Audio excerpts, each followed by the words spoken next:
godina Baalee badhaafamtoon achirraa nu dhuftu godina Baalee aanaa gobbaa ganda walta'ii Magidoo hamle kennaa fi godina Baalee bahaa aanaa Daawwee Sarar ganda Gurraacha godina Booranaa aanaa Talchalle ganda Dololoo Horaa godina Boorana bahaa aanaa Walaabulixaa ganda Oborso warri kun warra qabxiidhaan gandoota keessaa daran olaanaa keessa jiran 90 ol hamle kennaa fi qabxii 99 daran olaanaa godina Bunnoo Baddallee aanaa Dhidheessaa ganda Calloo qabxii 84.45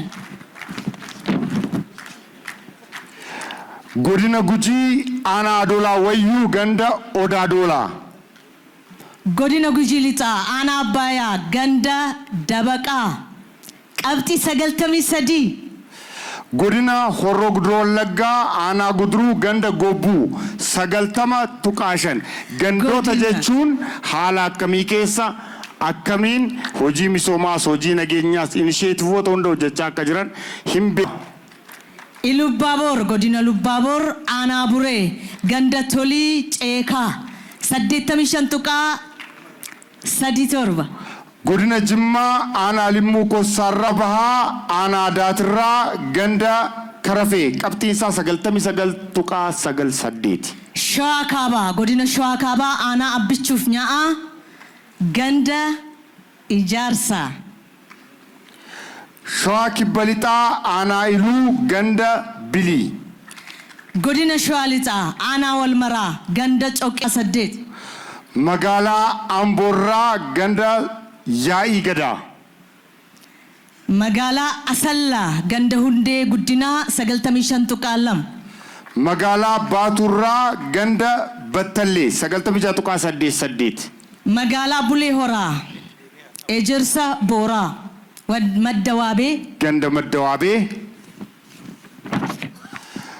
bulchiinsa magaalaa Hoolotaa ganda Saadamoo magaalaa Jimmaa Mandara Qocee ganda Mandara Qocee 92 qabxii 92 bulchiinsa magaalaa Maayaa ganda Baatee bulchiinsa magaalaa Roobee Caffee Doonsaa magaalaa Sandaafaa Bakkee bulchiinsa magaalaa Shaakisoo Dhugoo Waaxaa magaalaa Shanoo Kombolcha Gooroo magaalaa Walisoo ganda Ejersaa tuqaa 7 Arsii Lixaa qabxii 99.87 fiduun dhibbuma jechuu dandeenya Nageellee Arsii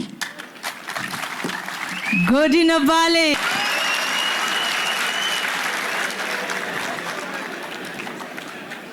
Nageellee Arsii godina Baalee aanaa Dallomannaa Baalee Bahaa aanaa Gololchaa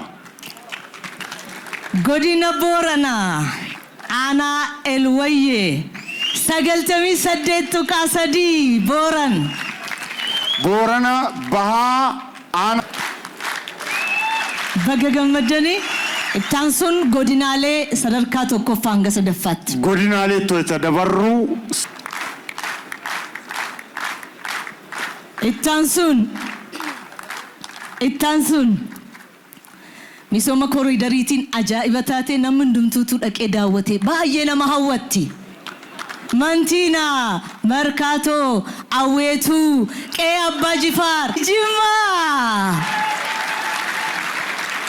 Jimmaa duratti seenaan viidiyoo waggoottan 3 darbanii wayita dhiyaatutti badhaasayyuu wayita fudhatan onnee wayii qabu hamle kennaa fi obbo Tijaanii akka loltuu akka qonnaan bulaa akka gaggeessaa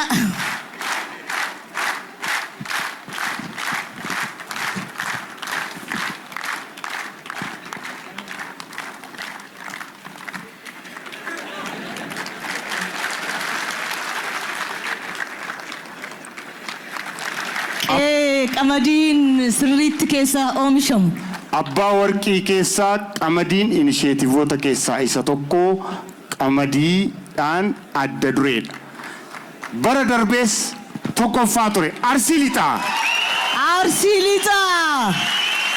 qe'ee aadaa, qe'ee seenaa, qe'ee ateetee, qe'ee haadha siinqee, qe'ee aananii, qe'ee loonii.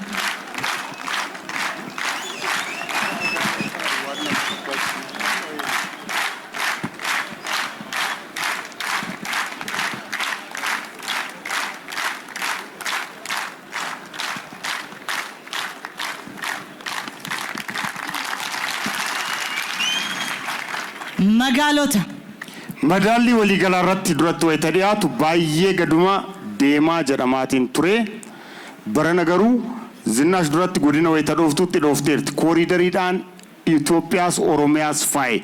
Jimmaa naasa. Godina Jimmaa sadarkaa naasaa.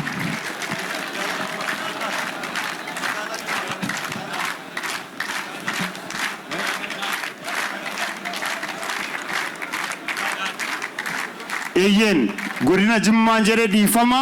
Magaalota keessaa sadarkaa tokkoffaa hanga sadaffaatti kanneen baantu beekamtii fudhataa jira. Magaalaa bishaaniin marfamte. Qe'ee haroowwanii, qe'ee Horaarsadii, giddugala turizimii, Bishoftu, magaalaa Bishoftu. Hamilee kennaa fi obbo Alamaayyoo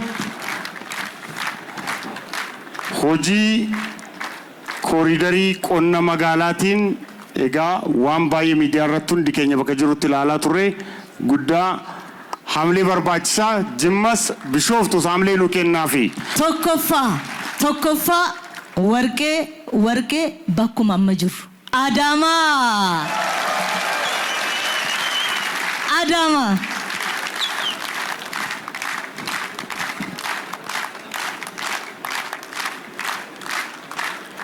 giddugala konfiraansii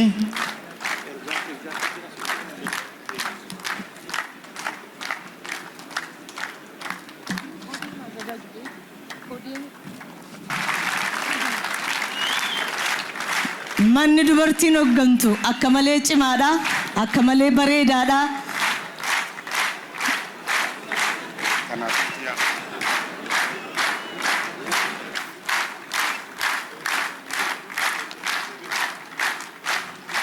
Ittaan sun warqee sadarkaa warqeeti fidaa jedha. Daandii jaarra fidaa gashaa hin dhossinaa maa jettan gibira sirriitti kafalaa, taaksii kafalaa, biiroo galiiwwan Oromiyaa.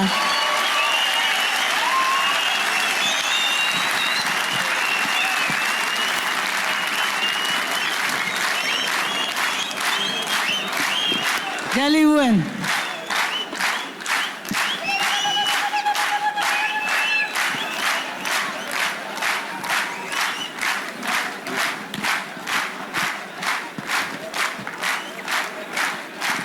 Madaalliin kun akka caalmatti of sakattaanu of laalu gochuu danda'utu irra jiraata. Hundaa ol madaallii koreen teeknikaa koreen olaanaa naannoo sadarkaadhaan jiru gaggeessee kennee olitti immoo ummanni keenya nu madaala. Ummanni bulchinu sadarkaadhaan ummanni nu hooggan nu madaala.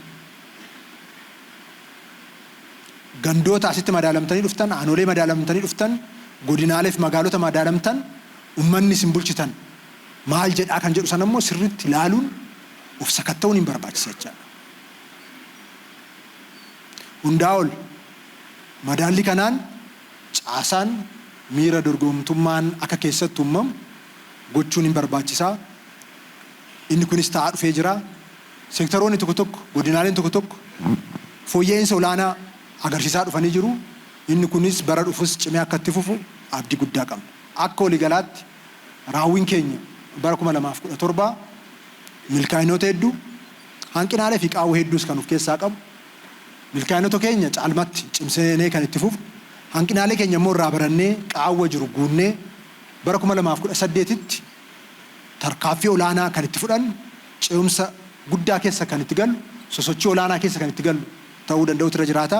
Isarratti hundi keenya iyyuu gama hundaan jabaannee hojjechuu, xiiqiidhaan sochoonee ce'umsa barbaachisu fiduudhaaf akka jabaannee hojjennu asumaan imaanaa isin jechuun barbaada. Bara 2018 bara baay'ee murteessaa. Bara baay'ee murteessaa kana mul'atoota qabanne karoorota qabanne milkeessuudhaaf hawaasa keenya sochoosnee carraawwan jiran hundatti gargaaramnee dinagdee keenya caalmatti bu'a qabeessaa fi qulqulluu gochuudhaaf hundi keenya iyyuu jabaannee harka wal qabannee akka hojjennu asumaan imaanaa jechuun barbaada.